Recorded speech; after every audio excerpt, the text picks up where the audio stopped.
देखने से ही मलमूत्र छूट जाए, ऐसे भयंकर, और उसी को दिखाई देते जो मरणासन होता है। इस वीडियो में महाराज जी बताते हैं कि नरक में जाने पर कितने ज़्यादा कष्ट किसी आत्मा को उठाने पड़ते हैं। शास्त्रों में 28 मुख्य नरक बताए गए हैं और हर नरक की विशेष पाप के लिए होता है। उदाहरण के लिए हिंसा करने वाले, चोरी करने वाले के लिए अलग, व्यभिचार करने वालों के लिए अलग, दूसरों को धोखा देने वालों के लिए अलग अलग नरक होते हैं। वहाँ कोई सूरज, चाँद, ठंडी हवा, पानी जैसी सुविधा नहीं होती। केवल अंधेरा, दुर्गंध और चीख पुकार सुनाई देती है। शरीर को अग्नि, बर्फ, कीड़े मकोड़े, भाले और यातनाओं से पीड़ा दी जाती है, लेकिन आत्मा मरती नहीं, बस पीड़ा सहती है। एक एक पल बहुत लंबा लगता है। पृथ्वी के सालों के बराबर का कष्ट कभी कभी वहाँ एक दिन में झेलना पड़ता है। अत्यधिक प्यास लगती है, लेकिन पीने को पानी नहीं। अगर मिलता है तो उबलता हुआ या खून जैसा, जो और भी पीड़ा देता है। भूख में केवल गंदगी, कीड़े या मल जैसी चीज़ें खाने को दी जाती है। वहाँ आपको बार बार अपने पाप स्मरण होते हैं। जिनको आपने कष्ट दिया, उनकी पीड़ा वहाँ कई गुना होकर आपके सामने आती है।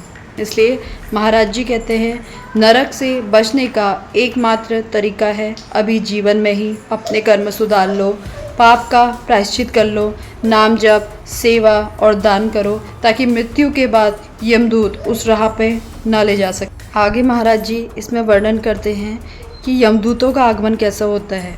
मृत्यु के तुरंत बाद जब शरीर छोड़ती है आत्मा, यदि उसने पाप किए हैं तो यमदूत आते हैं।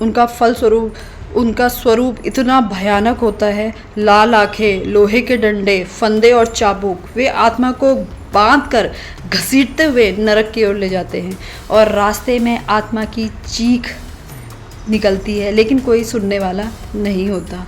नरक तक पहुंचने से पहले आत्मा वैतरणी नदी पार करनी पड़ती है। यह नदी खून, मांस और गंदगी से भरी होती है और उनके अंदर जहरीले कीड़े और भयावह जीव होते हैं।